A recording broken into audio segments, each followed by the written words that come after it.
olówó láyé mọ̀, olúwayé mi dọ̀wọ́ rẹ̀ tètè fọ̀nà hàn mí má jẹ́ kí n lọ lófo wọ́n má yé mi dùn. Ìwé tí ń bá mi kọrin ẹlẹ́wọ̀ ó wù mí kí n kọ ṣẹ́rí gbogbo ọ̀sẹ̀ ibà Ebenezer Obey ni mò ń gbọ́ torí pé ẹ̀wọ̀ ẹ̀yin tèmi láṣẹ Èdùmàrè àṣekíni àbá wọn lówó lọ́wọ́ àbá wọn kọ́lé mọ́lé àbá wọn ṣe nǹkan rẹ̀ láyé. Ẹ wo ẹ má wá gbàgbé má ṣe wo ariwo ọjà torí pé tó bá ń gbọ́ ariwo ọjà o lè má ṣe kíni o lè má ra nǹkan tí ó yẹ kó rà délé pé ṣe rí òwe yìí ó bí àwa ọ̀pọ̀lọpọ̀ èèyàn tá máa wò pé torí pé àwọn èèyàn ń sọ ohun kan nípa wa àbọ̀ sọ pé bó ṣe ṣe yẹn ò dá o bó ṣe ṣe yẹn ò dá àbọ̀ ṣe kò tẹ̀ tí wọ́n ṣàṣìṣe rí o ti ṣubú rí o fẹsẹ̀ kọ́rí wá torí ẹ̀ wò pé wó mi ti ẹ̀ ṣe mọ́ torí àsìkò sọ pé wò ṣe mọ́ yẹn bóyá àsìkò yẹn gan-an náà ṣetán láti ṣe kíni láti dá ẹ lóhùn wá gbìyànjú má gbọ́ ohun tí àwọn èèyàn ń sọ nípa rẹ̀ àbí nípa ohun tí òun ṣe tó bá ti nígbàgbọ́ nínú ara rẹ̀ tó dẹ̀ ń tẹpá mọ́ tó sì ń kún fàdúrà bó pẹ́ bóyá ìwọ́gọ́ fún ara ẹ̀ wàá di olówó ọlọ́lá ọlọ́rọ̀ gbogbo àwọn tí àwọn olókèlè ní bákan ni wọ́n ṣe débẹ̀ ẹ wá gbìyànjú má torí pé wo àwọn èèyàn tí ń bú mi jù ó ti sú mi ṣe mọ́ má jẹ́ kó sú ẹ o gbìyànjú láti máa tẹpá mọ́ iṣẹ́ ọwọ́ ẹ̀ kó dẹ̀ kún fàdúrà bó ṣe máa ń sọ láṣẹ Èdùmàrè Ọlọ́run á fi èrè síṣẹ́ wa ó fi kí wa káàbọ̀ sórí ètò yín ètò wa Miliki Express ẹ̀yà ká Miliki yé ká má Miliki skẹ́lẹ́lẹ́ orúkọ tèmi la Bímbọ́lá Badmus ọmọ ẹ̀gbá Lísàbí tí ń gba rẹ̀ lójoogun agbòǹgbò àkàlà àjàyè kún omi tí ń kun mọ́ lórí mo máa sọ fún yín pé kò sórun lórí ọ̀rọ̀ pé lórí Miliki Express no dolly kò sórun torí pé ẹ gbádùn mi bó ṣe máa ń sọ lákọ lábo bílò àgẹ̀rẹ̀ ọkọ tẹ bá ti wá rí mi tẹ bá ti rí Abímbọ́lá tẹ bá ti rí Madiva ìdùnnú dé ayọ̀ dé ẹ̀rín dé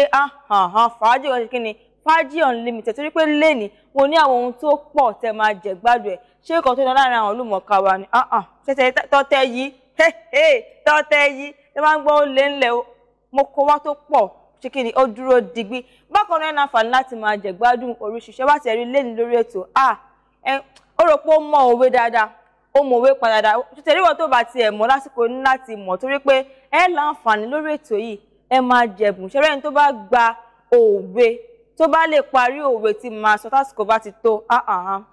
mo promise yín ẹ gba ẹ̀bùn lórí ètò Miliki Express tọ̀sẹ̀ yìí ẹ wò sọ fún yín pé ohun ta nílẹ̀ ní ó pọ̀ ó kà màmá àmọ́ kó tó wá di pé àṣekíni akọ́nságbàmì ètò ẹ ká lọ dáńsíà ká lọ jó sí orin J1 ajé jọ̀wọ́ wá mi rí owó jọ̀wọ́ wá mi rí ìyà kì í ṣe omi ọbẹ̀ bàbá ẹ wo J1 ọmọ náà ń kọrin mo train ẹ ó gbẹ́kọ̀ọ́ ó kọrin ẹ ká lọ dáńsíà sí orin J1 ajé à ń bọ̀.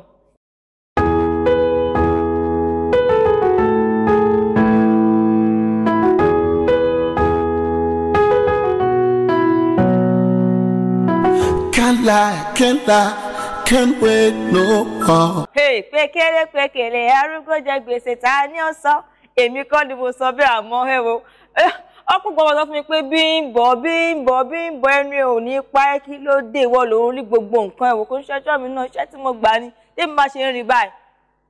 rìn báyìí mi kì í lè mú mọ́ra pé tí màá ti jẹ́ ẹ̀yìn tèmi sí pé ẹ wo ẹ má yẹn kọ́ gbé yín mọ́ra ò ṣẹ́rí ilé tó ṣe ẹ̀kọ́ yẹn irọ́ ni o èmi ni máa ṣe kí ni màá lọ wò bóyá òótọ́ ni àbírọ́ ni tí màá wá ṣe gbogbo àmẹ̀bọ̀ yẹn tí màá wá ṣe fún yín ẹ wá ti dáńsí àti gbádùn celebrity gist wáyé ká kí ni ká lọ gbọ́ orin ká tún lọ gbádùn ara wa ká dáńsí ká jó sí orin lásìkò yìí mo rántí ẹ̀gbọ́n mi dáadáa the band the band do you like the cocoa I like the cocoa do you feel the cocoa ẹ̀gbọ́n máa ń gbádùn the cocoa ẹ ká lọ gbórin the band tó feature èmi náà dọ̀ tí mo àǹtí Tiwa Savage tí wọ́n pe àkọlé ẹ̀ ní shake it à ń bọ̀.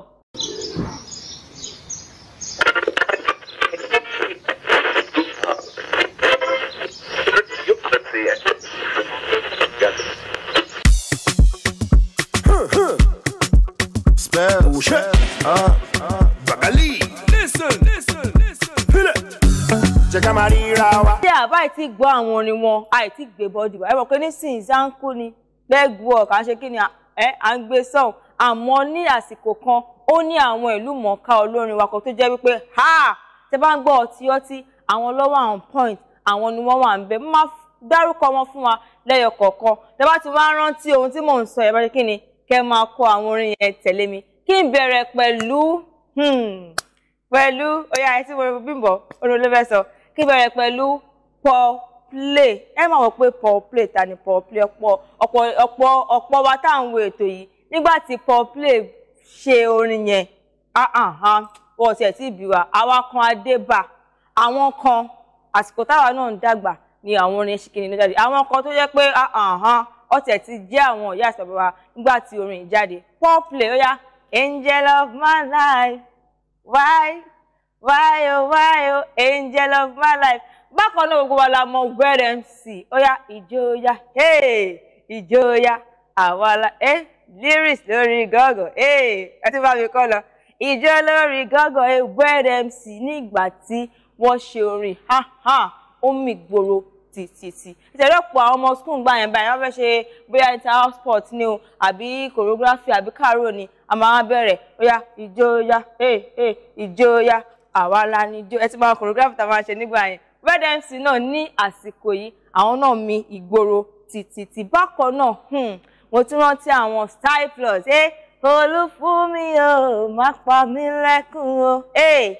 Olúfúnmi àmọ́ nígbà yẹn gan fún mi ìgbà yẹn níbo ni àǹtí fún mi yẹn wà lọ torí pé nígbà tí wọ́n kọrin yẹn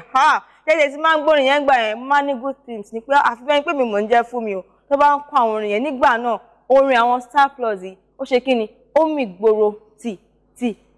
tìyá Olúfúnmi oyè má pa mí lẹ́kùn o. Bákan náà a tún gbọ́ nípa Sunny Nengi tó kọ òrùka òrùka ti dánwọ́ náà yébà di olólùfẹ́ rẹ̀ mú kò sẹ́ni tó lè yà yín títí láì. Orin náà lásìkò tó jáde kò síbi wẹ́n níṣẹ́ di síyìn gan àwọn èèyàn sì ń gbọ́ orin yẹn wọ́n sì ń play ẹ̀ ní bí wọ́n ti ń ṣe ayẹyẹ ìgbéyàwó káàkiri orílẹ̀-èdè. Bákan náà Kelly Handsome ó yá maga don pay shout hallelujah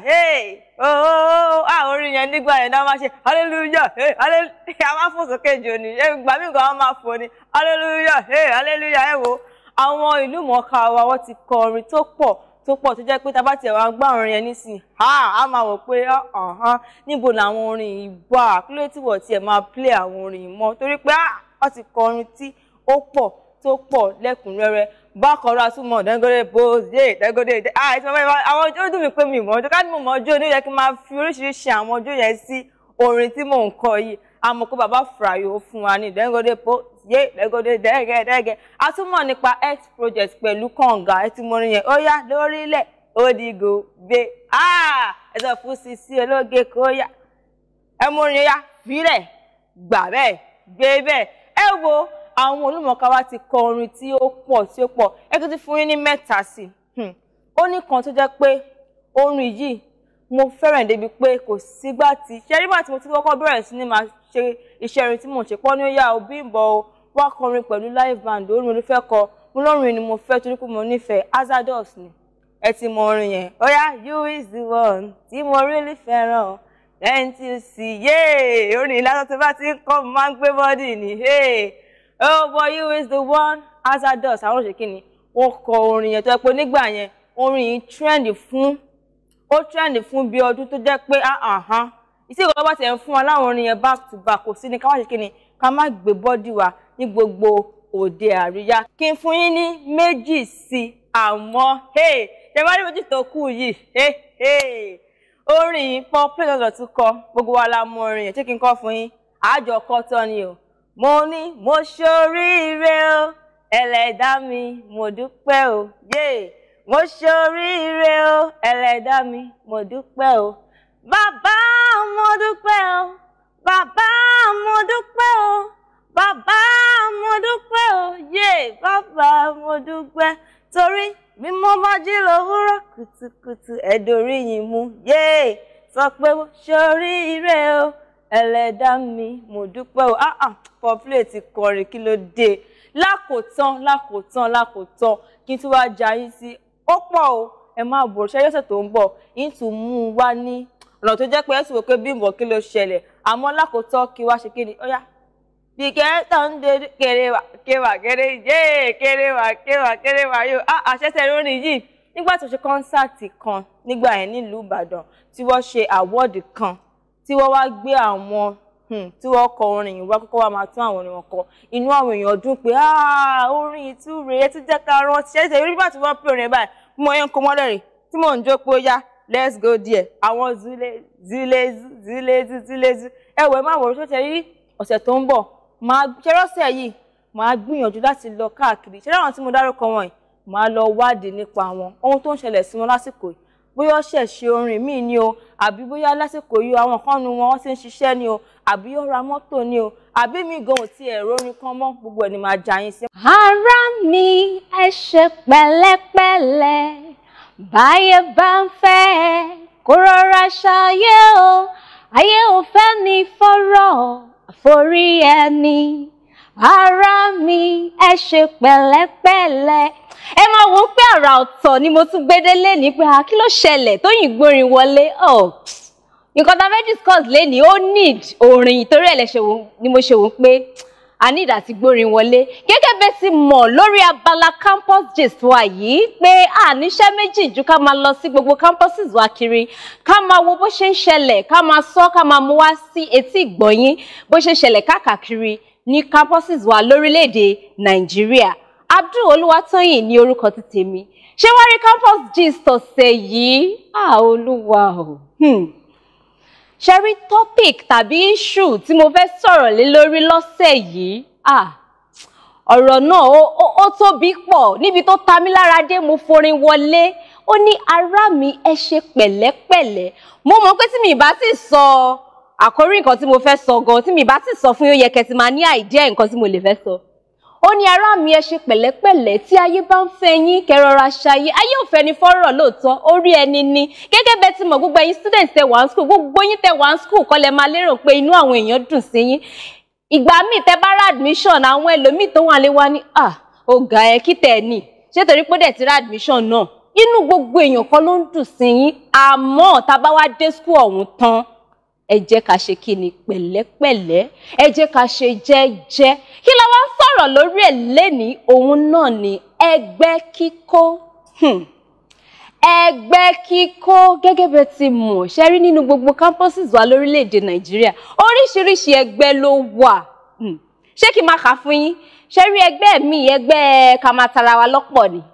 ẹgbẹ́ ká máa tàjẹ èèyàn sílẹ̀ ni ẹgbẹ́ ká máa ṣe jàgídíjà kiri nínú campuses ni tàbí ẹgbẹ́ ká máa kó ti lecturer ni ṣé rí oríṣiríṣi ẹgbẹ́ ló wà but ẹgbẹ́ tí mo wá ń sọ nípa èyí òun ni ẹgbẹ́ kíkó búburú that is bad gang ìyẹn gangan ni mo fẹ́ sọ̀rọ̀ lórí lénìí yìí ẹ jọ̀ọ́ gbogbo ẹ̀yin students tẹ́ wà ní gbogbo school wa káàkiri mo rọ̀ yín mo bẹ̀ yín ṣe rí school dùn lọ o àmọ́ tẹ́ bá wọnú ẹ̀ tán oríṣiríṣi lẹ máa rí lọ́tún lọ́sì ọ̀pọ̀lọpọ̀ ìgbà gan tẹ́ bá dé school gan ẹ máa wà surprise pé a ní labour tí mo calm now ní labour mi kì í sọ̀rọ̀ mo gentle kí ló wá ṣẹlẹ̀ ó dàbí pé mo ti ń change ẹ̀yin náà kọ́ ẹgbẹ́ ni ẹ̀yin náà kọ́ ẹ sì ń wo àwọn ìṣesí èèyàn kan tàbí kejì tàbí láàárín àwùjọ ibi tẹ́ wà láàárín àwọn tí ẹ ti bára yín máa wọ́n pé báyìí lọ ṣe ń ṣe ẹ jẹ́ kémi náà join wọn aṣọ kan lọ́wọ́ ẹ jẹ́ kémi náà kí n follow along fàájì ló ń ṣe pátí lẹ́ni ni pátí lọ́la ni ẹ jẹ́ kémi náà follow along Aristo Daddy ni fọ́ọ̀nù ni ajọ́ catch fọ́ọ̀nù yẹn ẹ jẹ́ oríṣiríṣi fọ́ọ̀nù gbogbo fọ́ọ̀nù kan ni fọ́ọ̀nù ara ẹgbẹ́ kan ni ẹgbẹ́ kíkó kò dá ní campus ṣé wá rí àwọn ẹgbẹ́ kan tún wá wà tó ń pé ṣe rí ẹgbẹ́ eléyìí ọ̀tọ̀ láyé tiẹ̀ ṣe rí àwọn ẹgbẹ́ yẹn gangan ni mò ń sọ fún pé ará mi ẹ ṣe pẹ̀lẹ́pẹ̀lẹ́ tí ayé bá ń fẹ́ yín lénìí tí gbogbo èèyàn bá ń pè yín lénìí tán ní orí ẹ wà ń bẹ ìwọ gangan ni ní campus lénìí ìwọ gangan ní campus lọ́la ẹ̀yin ará mi tó bá délẹ̀ tán ẹ máa mọ̀ pé kò sí èèyàn ẹ máa mọ̀ pé kò sí èèyàn lẹ́yìn yín ìgbà ẹ máa mọ̀ pé àṣé mo dá wà ní kí ló dé kí ni mo ṣe ẹgbẹ́ tí mò ń sọ̀rọ̀ ẹ̀ ní òun ni àwọn ẹgbẹ́ jàgídíjà àwọn ẹgbẹ́ kẹ́ máa ta ẹ̀jẹ̀ ọmọlàkejì yín sílẹ̀ lóòótọ́ ẹnu mi ò gbà àmọ́ gẹ́gẹ́ bẹ́ẹ̀ ti mọ̀ pé lórí campus gist wa yìí bó bá ṣe ṣẹlẹ̀ gangan la ṣe máa sọ bẹ́ẹ̀ ni a máa sọ fún yín so mo wá ń rọ̀ yín mò ń bẹ̀ yín gbogbo ẹ̀yin tẹ́ wọ́n pé ẹgbẹ́ yìí mo wà ńbẹ̀ tàbí ẹgbẹ́ yìí mo ṣẹ̀ṣẹ̀ fẹ́ wò ẹ jọ̀ọ́ mo rọ̀ yín ìgbẹ̀yìn ẹ̀ kò ń dà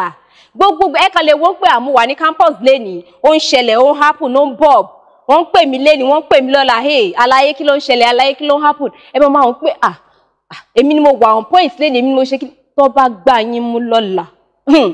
tó bá gbà yín mú lọ́la ẹ máa mọ̀ pé there is nobody ìgbà yẹn lẹ máa mọ̀ pé ilé ayé yìí dẹ́ẹ̀dẹ́ ni ìgbà yẹn lẹ máa mọ̀ pé ilé ayé yìí díẹ̀díẹ̀ ní ìgbà yẹn gan lẹ máa rántí pé ayé ò fẹ́ ni fọ́rọ̀ orí ẹni ni so mo wá ń sọ fún yín mò ń bẹ̀ yín mo rọ̀ yín ẹ jẹ́ kí orí yín kí ẹlẹ́dàá yín kó jí pépé kó ṣiṣẹ́ dáadáa pé ilé ẹ̀kọ́ ni mo wà o nǹkan tó ní kí n wá ṣe leléyìí ẹ má jẹ́ ń gbájúmọ́ nǹkan mi gẹ́gẹ́ bẹ́ẹ̀ ṣe mọ̀ gbogbo ẹ̀yin tẹ́ wá wà nú ẹgbẹ́ kan àbí kejì tẹ́ wá wọ̀n pé báwo mo ṣe fẹ́ yọra mi tẹ́ ti wà nú already solution wà fún yín ó simple gan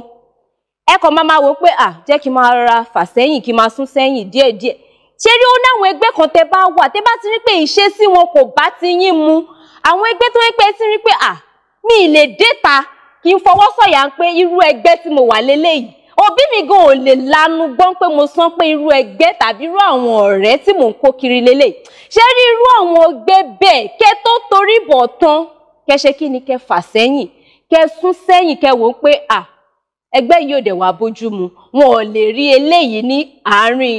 àwọn èèyàn wọn ò gbọ́dọ̀ rí eléyìí pé mò ń ṣé wá rírú àwọn ẹgbẹ́ tí mò ń sọ ń pa èyí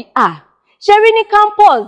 ẹ máa wọ́n pé benefit ẹgbẹ́ yìí pọ̀ after all tí n bá ti join ẹgbẹ́ mi ní kàwé